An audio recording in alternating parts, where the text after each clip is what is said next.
Comatose ang isang babaeng senior citizen na nabiktima ng snatcher sa Bukidnon. Saksi, si Argel Relator ng GMA Regional TV. Sa kuha ng CCTV, makikita ang isang senior citizen na babae na naglalakad at nakapayong sa Juanilla Village, Purok 13A Poblacion sa Valencia City, Bukidnon. Maya-maya pa, makikita ang isang motorsiklo na papunta sa may edad na babae at bigla na lang hinila ng suspect ang bag ng biktima na nakasukbit sa kanyang balikat. Dahil sa puwersa, natumba at nakaladkad pa sa kalsada ang biktima. Paghablot sa bag, sir, eventually natumba siya, nahila siya, and nakakuha siya ng injury siya different parts of her body. Unfortunately, sir, kahit nadala siya sa ospital, nasa state of coma, sir. Up to now, hindi pa siya conscious. Agad tumakas ang suspect sakay ng kanyang motor. Sa iba pang kuhang larawan mula sa CCTV, kita ang suspect na walang suot na helmet, ngunit may pangtakip sa kanyang ulo. Nanawagan ang pulisya sa publiko na makipag-ugnayan sa kanilang tanggapan kung may impormasyon sa pagkakakilanlan ng suspect. Hindi na nagbigay ng pahayag ang pamilya ng biktima.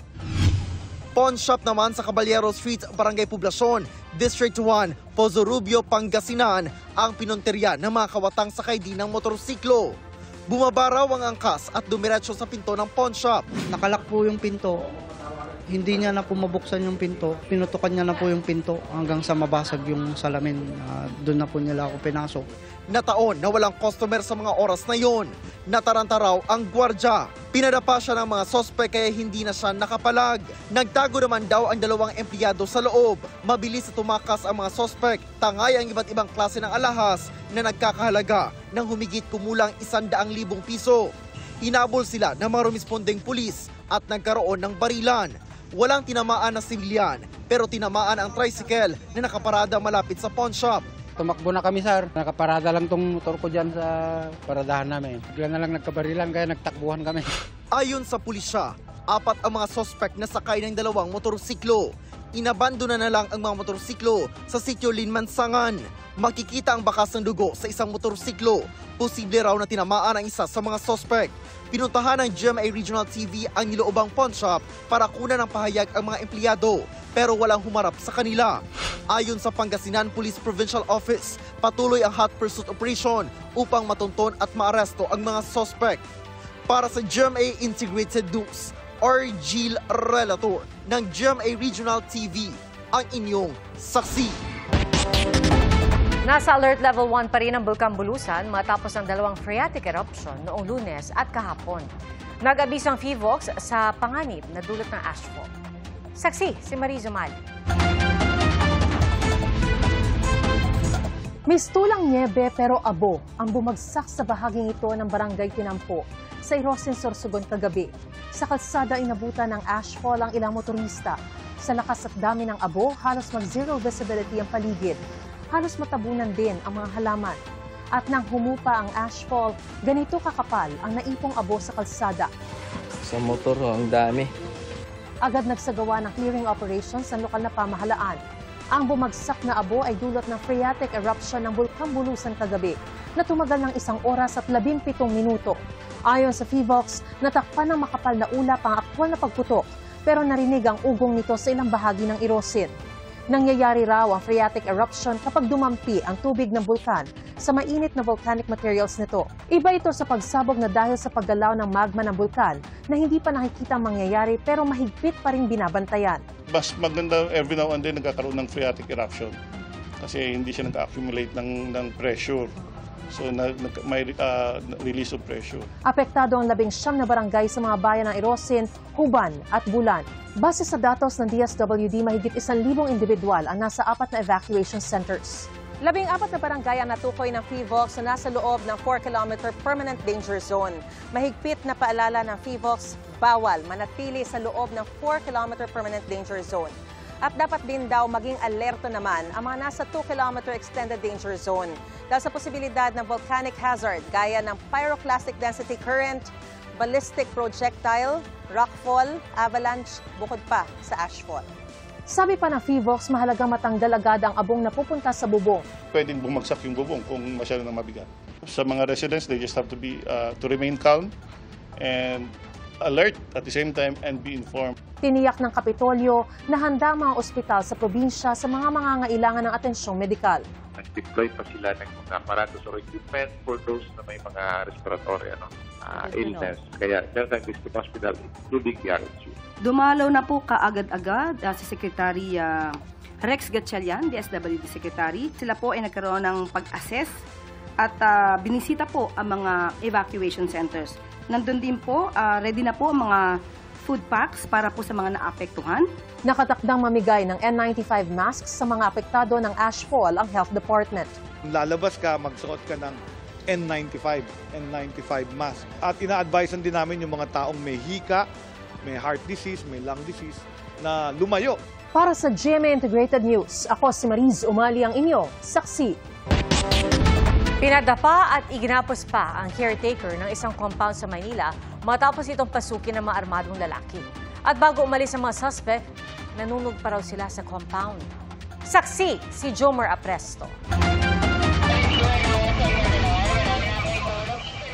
Ganito kalaking apoy ang sinusubukang apulahin ng mga bumbero matapos sumiklab ang sunog sa compound na ito sa Sampaloc, Maynila mag-aalas 2 ng madaling araw kanina. Pero ang sanhi ng apoy, posibleng sinadya umano. Sa kwento ng 21 anyos na caretaker ng compound na si alias J, natutulog na siya nang bigla siyang gisingin ng ilang armadong lalaki. Agad aniya siyang pinadapa ng mga ito at ginapos ang kanyang mga kamay. Di ko na sir na alam sir kasi mga naka-face mask, nakapangtakip ng mukha po eh. 6 or 5 motor lang yung nakita ko. May nakatapak sa akin, tapos pag sinabi nila tara na, yung pinakaramdam ko sila na parang wala na, saka na ako lumabas kasi may apoy na sir, malaki na po eh. Blanco naman si alias J kung nakalabas ba ang kanyang dalawang kasama na nagbabantay din sa compound. Wala naman ang kanilang mga amo na maganap ang sunog. Ayon naman sa barangay, nag-iimbestiga na ang pulisya kaugnay sa nangyari. Sira kasi ang CCTV nila na nakatutok sa lugar pero posibleng nahagip sa ibang anggulo ang mga armadong lalaki. Inuna rin daw nilang asikasuhin ang sunog. Nung nakita ko na po talagang sobrang lakas na po eh. Talagang may sumabog pang malakas. Ang mga laman po ito ay more on plastics. Yung siguro pang construction materials ito na ginagamit. Ang total estimated damages po natin ay nasa 6 million pesos more or less. Patuloy na hinahanap ng mga otoridad ang dalawang kasama na posibleng nakalabas sa kasagsagan ng sunog. Inaalam pa sa ngayon ang pinagmulan ng apoy. Para sa GMA Integrated News, ako si Jomer Apresto, ang inyong saksi. Nakatanggap si Vice President Sara Duterte ng summons mula sa Office of the Prosecutor General. Ayon sa Vice Presidente, pinahaharap siya kaugnay ng reklamong inihain ng NBI, kaugnay ng sinabi niya noong Nobyembre na pagpapapatay umano kina Pangulong Bongbong Marcos, First Lady Lisa Araneta Marcos at House Speaker Martin Romualdez. Nilinaw kalauna ng Vice Presidente na hindi ito pagbabanta, kundi bilang pagdidiin sa umano'y panta sa kanyang seguridad. Kinumpirma ni Prosecutor General Richard Padulyon ang summon. Nakaschedule ang preliminary investigation sa May 9 at May 16.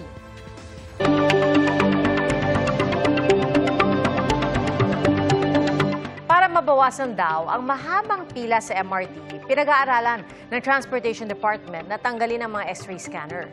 Kinusuhan niya sa Barangay Saksi ni Dano Tingkungko. Araw-araw mandirigma para lang makapasok on time sa eskwela at opisina. Ganyan ang buhay commuter, lalo kapag rush hour, traffic, tayuan at pila. Ang Department of Transportation may gustong subukan para mabawasan ang mahabang pila sa MRT. Yung X-rays kasi nakita namin na isa sa mga rason kung bakit nagkakaroon ng mahabang pila dito.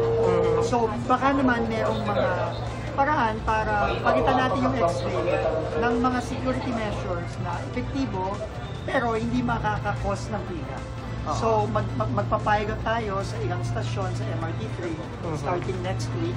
Maglalagay tayo through DICT ng mga security cameras na may AI na to mitigate yung pagtanggal ng X-ray machine. Tinanong namin ang mga kapusong online kung pabor silang tanggalin ang mga X-ray machine sa mga MRT station. Sagot ng isa, pabor dahil mas epektibo naman ang mga K9 sa security search. Komento naman ng isa, huwag tanggalin ang mga X-ray. Mas okay na raw na maabala para sa kaligtasan ng mga pasahero. Hindi rin pabor ang isa pa, dapat daw damihan na lang ang X-ray machine para maging mas mabilis. At sagot ng isa pa, hindi dapat alisin dahil nag-invest na ang gobyerno sa mga X-ray machine. Ayon sa DOTR, magdadagdag naman ng K9 sniffing dogs, PCG at PNP personnel at mga CCTV camera na kayang gumamit ng artificial intelligence. Kung tingin natin, epektibo naman, then tatanggalin na natin yung mga X-ray. Tandaan mo, kung pumunta ka sa iba't ibang bansa, walang metro system, subway system na merong X-ray. Wala. Wala ka makikita. Sa Pilipinas lang meron yan. Tayo lang. So, ibig sabihin, merong ginagawa ang mga ibang bansa para siguraduhin na secure pa rin ang mga metro rail station.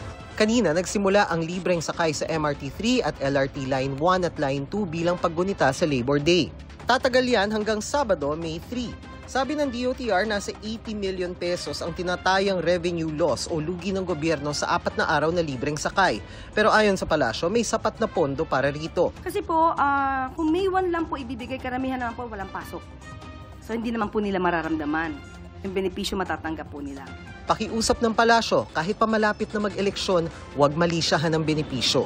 Hayaan po natin makinabang yung taong bayan sa mga maaaring itulong ng gobyerno sa kanila. Para sa GMA Integrated News, Dano Tingkungko ang inyong saksi.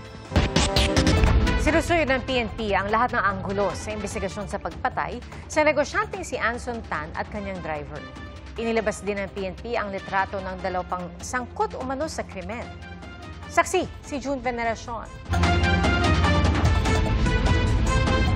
Lumalim ang misteryo sa pagdukot at pagpatay sa negosyanteng si Anson Ke o kilala ring Anson Tan ng isang kota kanyang anak sa extrajudicial statement ng main suspect na si David Tan Liao.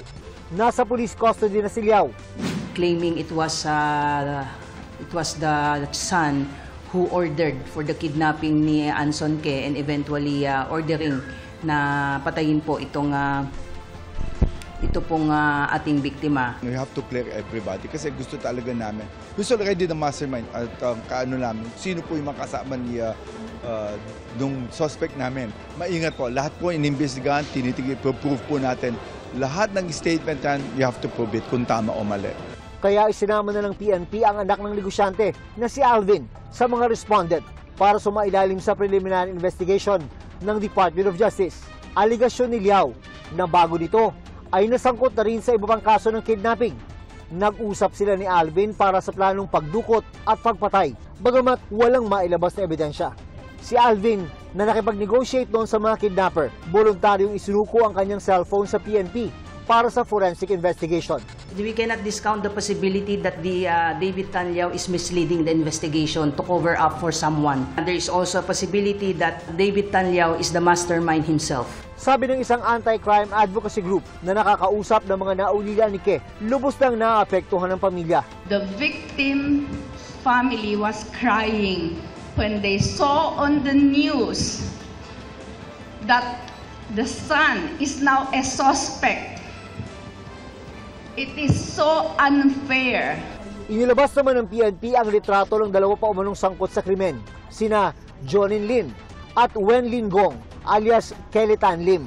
May isang concerned citizen nila ang nag-alok ng 5 milyong pisong pabuya para sa makapagbibigay ng impormasyon tungkol kay Kelly. At ito po yung babae po na ginamit po na bait.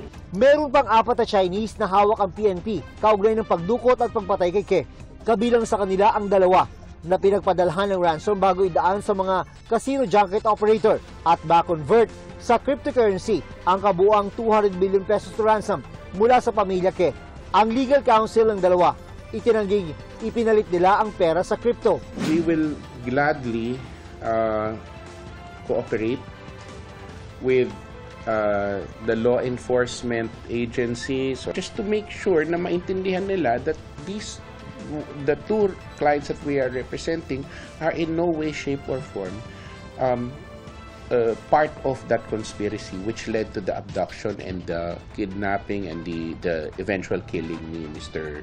Anson Tan or Anson Ke. They are just there for people that want to have USD to or peso to USD or peso to yuan to RMB or peso or dollars to RMB, palitan lang. At hindi sila yung naging recipient nung ransom man in any way. Para sa GMA Integrated News, ako si June Veneracion ang inyong saksi. Naglabas ng pahayag sina Alvin Ke at kanyang pamilya sa pamamagitan ng kanilang abogado. Anila, ikinagulat nila ang paglalabas ng maulat na nagsasangkot kay Alvin sa pagpatay sa kanyang amang si Anson Tan na kilala rin bilang Anson Ke. Sinabi umano ng PNP sa kanila na bukod sa pagbanggit ng suspect na si David Tan Liao, walang anumang ebidensyang maiuugnay kay Alvin. Kaya maghahain sila ng motion sa Justice Department para hinging maialis si Alvin sa listahan ng mga respondent. Na-inquest na ang Chinese national na inaresto kahapon sa Maynila habang may dalang equipment na maaaring gamitin sa pang-eespiya.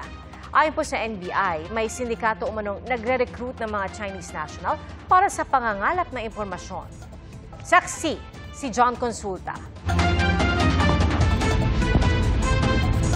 Ito ang surveillance video ng NBI, isang araw bago na aresto ang Chinese national sa paligid ng Comelec sa Intramuros kahapon. Kita sa video ang dayuhan habang hinahakot at isinasakay sa nirentahang sasakyan ang IMSI catcher na kanya raw na modify sa tinutuluyang kwarto.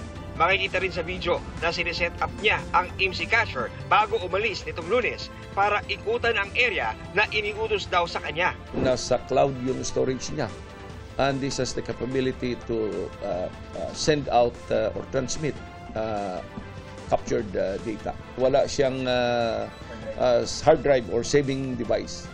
So it's in the system. Natuklasan umano ng NBI na may sindikato na nagre-recruit ng Chinese nationals sa labas ng Pilipinas na ang task ay may kinalaman sa pagkalap ng impormasyon. Meron kaming information na ito ay kinontrata doon sa Macau ng isang grupo na hindi niya rin matukoy yung eksaktong pagkakakilanlan to replace somebody or to take on from somebody an ongoing operations. Highly compartmentalized ito. Saang lugar daw po ba sila nakaikot na bago po sila nahuli ng NBI sa Intramuros kahapon? Napunta na sila dun sa Villamor Air Base, dun sa bandang Philippine Air Force. Napunta na sila dito sa US Embassy along Rojas Boulevard. Napunta na rin sila sa vicinity ng Supreme Court, Department of Justice, sa Manila City Hall, Parañaque City Hall, in some other crowded places, malls, and eventually dito sa BIR and Comelec in Intramuros. Sa inquest proceeding kanina sa Department of Justice, sinubukan naming kunan ng pahayag ang inarestong Chinese national. Is it true, sir, you were recruited? Are you a spy? No?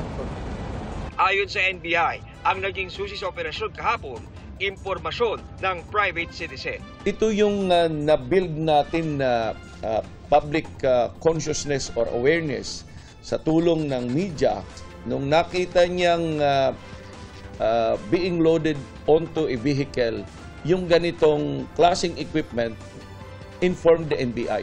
Para sa GMA Integrated News, John Consulta ang inyong saksi. Hiniling ng partidong Lakas CMD sa National Bureau of Investigation na habulin ang mga nagpapakalat ng anilay peking dokumentong naglalatag ng plano para pabagsakin umano ang pamilya Duterte. Sa isang statement, iginiit ng Lakas CMD na malisyoso ang pag-uugnay sa kanilang partido sa binansagang Oplan Horus. Ang dokumento tinukoy kahapon ni Senadora Amy Marcos sa pagsasabing politika umano ang nasa likod ng pag-aresto kay dating Pangulong Rodrigo Duterte. Sabi ng Lakas CMD, pineke sa dokumento ang pirma ni House Majority Leader Manix Dalipe na Executive Vice President ng Lakas CMD. Itinanggi ni Dalipe na may kinalaman siya sa naturang dokumento. Binigyang diin ng Defense Minister ng New Zealand na si Judith Collins ang kahalagahan ng malakas na defense cooperation nang mag-courtesy call siya kay Pangulong Bongbong Marcos. Sinaksehan din ng Pangulo ang paglagda sa SOVFA o Status of Visiting Forces Agreement sa pagitan ng Pilipinas at ng New Zealand. At sa aking panayam sa Defense Minister, iginiit niyang wala siyang nakikitang dahilan para masamain ng ibang bansa tulad ng China ang pakikipagtulungan ng New Zealand sa Pilipinas. Ating saksihan. Mas pinalakas na pagkikipag-ugnayan sa pagitan ng Pilipinas at New Zealand ang isa sa mga pakay ng pagbisita ni New Zealand Defense Minister Judith Collins Casey dito sa bansa. sa pamamagitan ng tinatawag na SOLFA o Status of Visiting Forces Agreement. Sa panayam ng GMA Integrated News kay Defense Minister Collins, iginiit niya ang kahalagahan ng tinawag niyang rules-based order o pagsunod sa batas at mga tamang patakaran. I think we can all see that the world is going through a challenging time and that we see a lot of geopolitical and strategic competition, particularly in the greatest risks is if countries like ourselves that are not the greatest powers in the world, is if we abandon the rules-based order and we stop believing, as we've seen over the last 70 years, that the rules-based order actually works for law-abiding countries that are trying their very best to be good citizens and good neighbours. So it is very important that we stick together. Wala raw siyang nakikitang dahilan para masamain ng ibang bansa tulad ng China ang pagkikipagtulungan ng New Zealand sa Pilipinas sa gitna ng tensyon sa West Philippine Sea. Is there any impact on the relationship between your government and the government of China when you ally or strengthen partnerships with countries like the Philippines, where there is a clear tension between China and the Philippines when it comes to the South China Sea? Well, how China responds is China's, they need to answer for that, not me. And I think in New Zealand, we have a very principled approach. We respect territorial boundaries. We don't do anything to disrespect other people's areas. We respect the law of the sea. Maayos daw ang relasyon ng New Zealand at China, pero di ito nangangahulugang sang-ayon sila sa lahat ng ginagawa nito. We have a very good relationship with China, and I'm sure Philippines does too. The fact is the relationship is a very mature relationship. We let China know when we are unhappy about something it has done. For instance, the intercontinental ballistic missile that it shot across the Pacific in October last year. For the first time in 44 years. We certainly make our views known, but we do so in a respectful and predictable manner.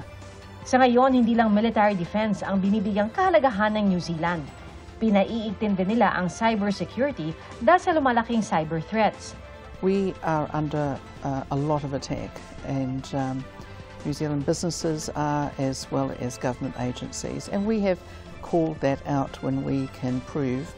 From time to time we've been able to call it out absolutely as to what is happening. So we shouldn't underestimate that.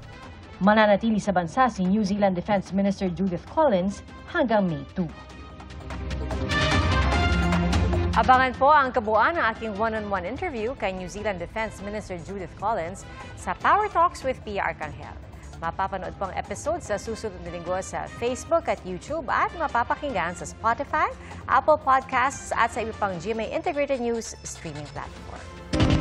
Samantala, isa po sa kada 5 nagsipagtapos sa K-12 ang hindi nakakaintindi ng kanilang binabasa o sinusulat. Ayon po yan sa isang lumabas na survey na inilatag sa pagdinig ng Senado. Saksi, si Mav Gonzalez. Paano kung kaya ng isang batang magbasa at magsulat o mag-compute ng math pero hindi naman naiintindihan ang binabasa, sinusulat o kinukwenta? Isa sa kada 5 K-12 graduate ang ganyan o hindi functionally literate. Ayon sa 2024 Functional Literacy, Education and Mass Media Survey o FLEMS na iprinisinta sa Senado kanina. In the entire country, 79% of senior high school graduates in the K-12 curriculum are functionally literate. So that's around 21% short. Because paano sila nag-graduate nang hindi sila functional literate? Iba yung hindi pumasok eh. That's quite concerning. At hindi lang yan sa mga graduate problema dahil ganyan din ang 25 million sa mga Pilipinong edad 10 hanggang 64. 6 na milyon naman ang hindi nakakabasa, nakakasulat at nakakapagkwenta o hindi basic literate. Pinakamababa ang literacy sa Bangsamoro Autonomous Region and Muslim Mindanao. As long as you have high illiteracy rates, you will have poverty because people cannot be gainfully employed. Kaya gusto ng Senate Basic Education Committee na dagdagan ang subsidiya ng BARM para sa edukasyon at nutrisyon ng mga bata. Giit pa ng chairman nitong si Senador Win Gatchalian, hindi dapat ipinapasa sa susunod na baitang kung hindi functionally literate ang estudyante. There is really a need for us to train a reading teacher for secondary so that each of the secondary school will have a reading teacher who will address the needs of these learners who are really frustrated in terms of reading ability. But I would assume that by the time they reach grade 7, they should not be frustrated readers anymore. It's a challenge. No, they should be complex readers already. We are now reviewing our grading system, our assessment, so that we can address this. Dagdag ng senador, dapat utusan ang mga lokal na pamahalaan na bumuo ng local literacy councils para mamonitor ito. Para sa GMA Integrated News, ako si Mav Gonzalez, ang inyong saksi. Ipag-uutos ni Pangulong Bongbong Marcos ang investigasyon sa private water utility firm na Prime Water sa gitna ng mga reklamo laban sa kumpanya. Ito po ang inihayag ni Presidential Communications Office Undersecretary Claire Castro matapos ireklamo ng mga opisyal ng Bulacan na nakakaranas umano ang mga customer ng mataas anilang singil pero umano'y di magandang serbisyo. Ang pangangailangan po ng tao sa malinis na tubig, sapat na supply ng tubig, ay dapat lang po nararapat at hindi pa negosyo lamang, kundi ito ay dapat na kinakalinga ang pangangailangan ng taong bayan. Ang Prime Water ay pagmamay-ari ng Pamilya Villar. Sinisikap namin silang mahingan ng pahayag.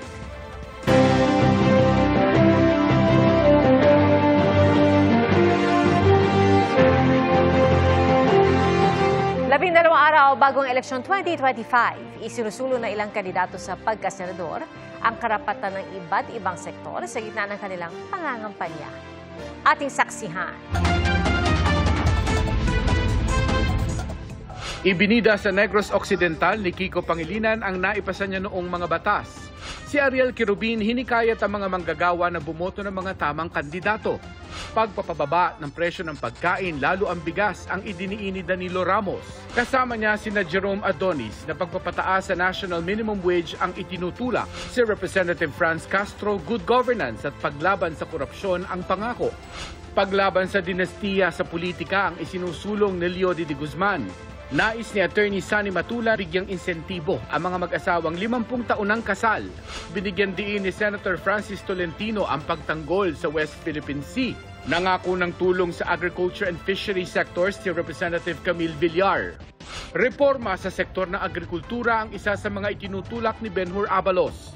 Gustong isabatas ni Bam Aquino ang 200 peso legislated wage hike. Pagpapabuti sa sektor ng edukasyon at kalusugan ng nais tutukan ni Mayor Abby Binay. Kapakanan ng mga taga-Mindanao ang pangako ni Senator Bong Revilla.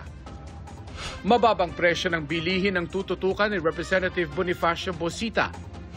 Political reforms ang inihayag sa aklan ni Teddy Casino. Youth empowerment ang binigyang halaga ni Senator Pia Cayetano sa Iloilo City. Magna Carta para sa barangay officials ang isinusulong ni Attorney Angelo de Alban. Paglapit ng serbisyong medikal sa taong bayan ang prioridad ni Senator Bongo. Nagtungo sa Hagna Bohol si Ping Lacson.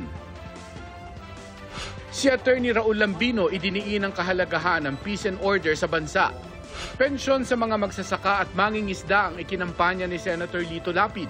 Trabaho at kabuhayan para sa mga mahihirap ang itinutulak ni Congressman Rodante Marcoleta. Libreng pabahay para sa mahihirap at mga biktima ng sakuna ang nais ni Manny Pacquiao.